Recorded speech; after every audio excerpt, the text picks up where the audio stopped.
are facing an organ shortage. Currently in the US, there are over 100,000 people waiting to receive a transplant.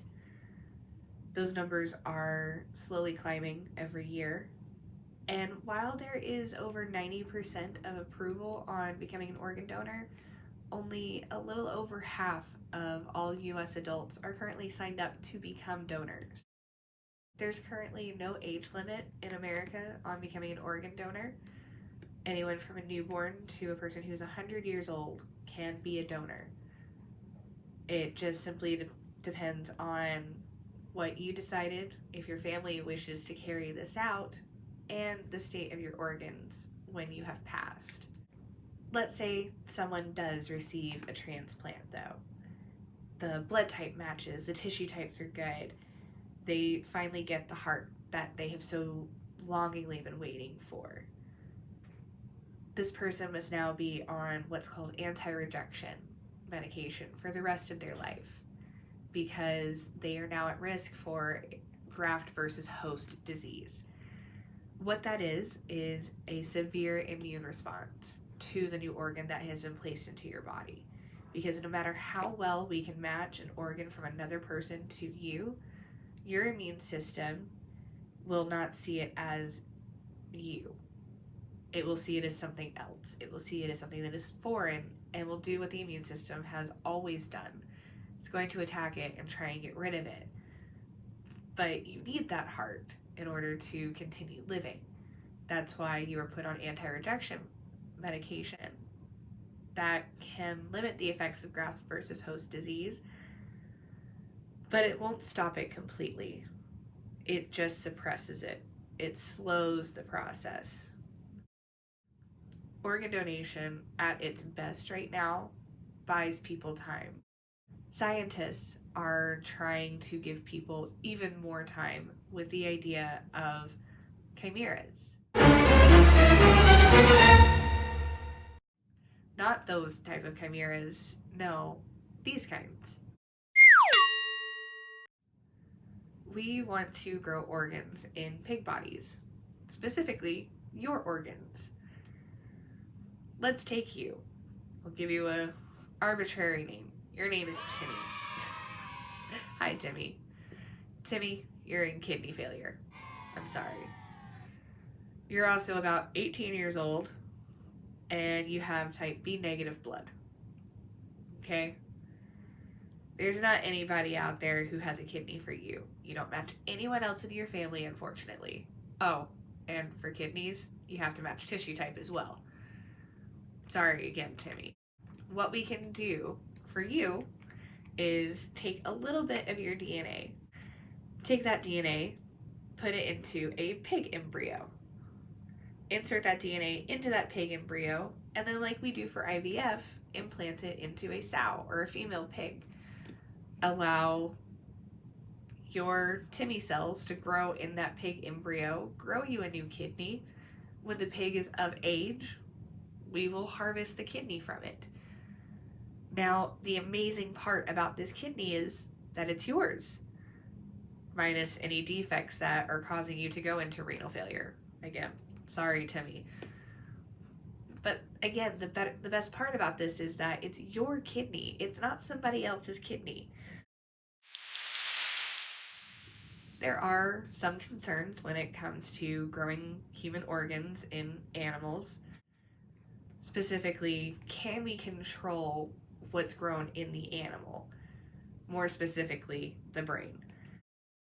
A lot of scientists are concerned that we could potentially grow human brains in animals and in a way create more human-like animals.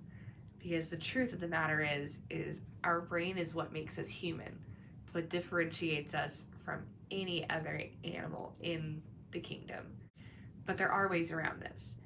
If we can take out just the part of Timmy's DNA that says build a kidney, just that one part, it's all the instructions that we're giving it. Take out the part in the pig embryo that says build a pig kidney. This pig embryo won't build a kidney. Timmy's DNA will only build a kidney. If you put these two halves of a whole together, you get a whole puzzle with nothing but Timmy's kidney being grown inside. Everything else is still pig. It's still functional for the pig until it needs to be harvested. And once harvested, there's no pig DNA on it for Timmy. There are some organizations, namely PETA, the People for the Ethical Treatment of Animals, who have issue with growing human organs in pigs. They don't believe we need quote-unquote Frankenscience to get ourselves out of the organ shortage that we find ourselves in. Instead, we could do what Spain is doing. Now, Spain is the gold standard when it comes to organ donation. They have been the leaders for over 2 decades. They have beat their own record for the last 3 years in a row on how many organs have been donated every year. They're doing amazing work, and here in America, we really should start following their practice. In Spain, you have to opt out of being an organ donor. It is assumed that you want to donate your organs. They're also more freely speaking about this with their family members, that in case they die, they would like to become an organ donor. Here in America, we're quite the opposite. You have to opt in. We assume that you don't want to be an organ donor, and we leave it up to you. It's your choice if you want to or not. And if you do choose so, and put your name on the list, once you die, your family can go against your wishes and choose to not donate your organs. It's up to them. I would suggest that maybe PETA has a point. Maybe here in America, we need to adopt what they're already doing in Spain. Maybe we need to allow people to opt out and just assume that they want to donate their organs. We have the statistics that state people are largely, in part, okay with organ donation. Maybe if we told people that you're already an organ donor, maybe then every 10 minutes another person wouldn't be added to the list. Maybe we wouldn't lose 20 people every day because they're waiting on a liver or a kidney. How do we pay for this? What scientists are proposing with the human pig chimeras is something similar to IVF therapy. You take DNA, you insert it into an embryo, you implant it into a mother pig, and then you allow the pig to grow. IVF therapy isn't covered by insurance, and it's hundreds of thousands of dollars. What we're asking to do is going to be millions of dollars. We will have to take DNA from a sick person, chop it up into just the bits that we need, go into a pig embryo, chop out the exact puzzle pieces that we need to fit that human DNA, and then insert it in there, implant it into a pig. That's millions of dollars. How are we going to pay for it? What may end up happening is we'll go on payment plans. But if we do go on payment plans, that assumes that there would probably be a credit rating.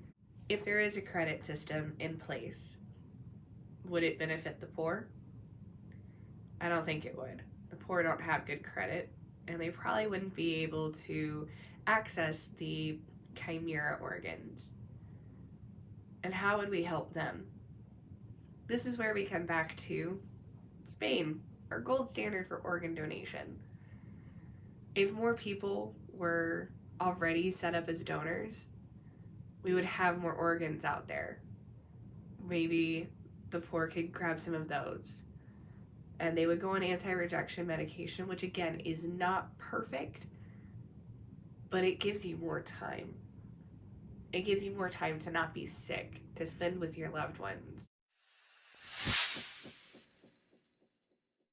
If you asked my opinion, I'd say let's go for both. Let's get more people on the donation list.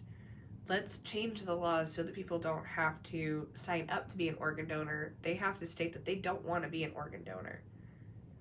Like I said before, we have the statistics that say people like organ donation. They really do. Let's just get them on the list. But I also believe that science can push forward we can create a less messy way of giving people more time. So that's been this week's episode of Science and You. I've been Celia Caldwell. Join me next week when we talk about, is Grey's Anatomy really medically accurate? Bye.